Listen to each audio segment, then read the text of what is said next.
श्री वक्रतुंडम महाकाय सूर्यकोटि समप्रभा निर्विघ्नं कुरु मे देव सर्वकार्येषु सर्वदा। किसी भी शुभ कार्य की शुरुआत भगवान गणेश जी की स्तुति के साथ में ही की जाती है, तो हमने भी शुरुआत विघ्नहर्ता श्री गणेश जी के नाम से ही की है। तो आज की इस वीडियो में हम जानेंगे कि गणेश उत्सव की शुरुआत कहाँ से हुई। उसके बाद हम देखेंगे कि गणेश उत्सव 10 दिन तक ही क्यों मनाया जाता है और फिर गणेश जी का विसर्जन क्यों कर दिया जाता है। तो चलो वीडियो की शुरुआत करते हैं।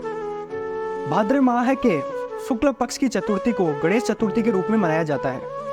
शिव पुराण में इस बात का उल्लेख मिलता है कि इस त्योहार को मनाने की परंपरा सदियों से चली आ रही है। भारत के दक्षिण और पश्चिम राज्यों में इस त्योहार को बड़े ही धूमधाम से मनाया जाता है।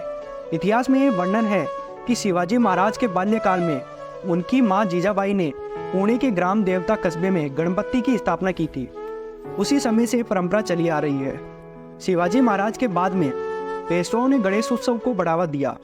सवाई माधवराव पेशवा के शासन में पूना के प्रसिद्ध शनिवारवाड़ा नामक राजमहल में भव्य गणेश उत्सव मनाया जाता था। जब अंग्रेज भारत आए तो उन्होंने पेशवाओं के राज्यों पर अधिकार कर लिया। तब से वहाँ यह उत्सव की रंगत कुछ फीकी पड़ना शुरू हो गई। आज़ादी की लड़ाई में अंग्रेजों के खिलाफ लोगों को एकजुट करने के लिए बाल गंगाधर तिलक ने मुंबई में गणेश उत्सव की शुरुआत फिर से की। मामला धर्म से जुड़ा था, इसलिए वह अपने उद्देश्य में पूरी तरह सफल भी हुए। मुंबई के घर घर में गणेश प्रतिमाओं की प्राण प्रतिष्ठा की जाने लगी। लंबे समय तक यह उत्सव केवल मुंबई और महाराष्ट्र के कुछ जिलों तक ही सिमटा रहा। 90 के दशक में जब टीवी घर घर तक पहुंची, उसके जरिए मुंबई की गणेश पूजा का उत्सव भी देश के कोने कोने तक पहुंचने लगा। उत्सव शुभ और सिद्धि के देवता भगवान गणेश जी से जुड़ा हुआ था, इसलिए देश में सभी हिस्सों में इसे आत्मसात करने की सिलसिला शुरू कर दिया गया। 10 दिन बाद अंततः चतुर्दशी के दिन गणेश जी का विसर्जन होता है। हालांकि कई स्थानों पर 5 दिन बाद भी गणपति का विसर्जन होता है। महाराष्ट्र में गणेश उत्सव की धूम सबसे अधिक रहती है। इसके अलावा कई देशों में भी गणेश उत्सव बड़े धूमधाम से मनाया जाता है। लेकिन क्या आपने कभी सोचा है कि गणेश जी का स्थापना केवल 10 दिन तक ही क्यों की जाती है? 10 दिन बाद गणेश विसर्जन कर दिया जाता है। इसके पीछे एक खास वजह है जिसका संबंध महाभारत से भी है। मान्यता है कि भाद्र माह के शुक्ल पक्ष में चतुर्थी के दिन गणेश जी का जन्म हुआ था। पौराणिक कथाओं के साथ ही यह उल्लेख भी किया गया है कि गणेश चतुर्थी के दिन से ही महाभारत का लेखन कार्य शुरू हुआ था।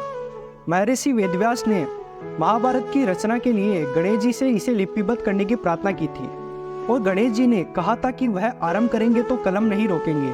यदि कलम कहीं रुक गई तो यह लेखन बंद कर दिया जाएगा।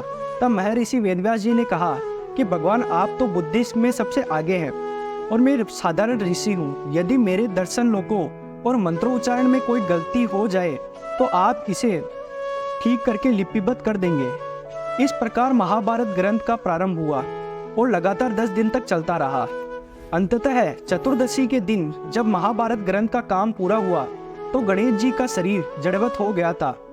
बिल्कुल न हिलने के कारण उनके शरीर पर गंदगी और मिट्टी जम गई थी। तब गणेश जी ने सरस्वती नदी में अपना शरीर साफ किया था। इसलिए गणपति महोत्सव 10 दिनों तक के लिए मनाया जाता है और फिर गणेश जी की मूर्ति का विसर्जन कर दिया जाता है। तो दोस्तों, आज का वीडियो कैसा लगा कमेंट में ज़रूर बताएं। वीडियो पसंद आया तो चैनल को जरूर सब्सक्राइब करें और लाइक करना ना भूलें।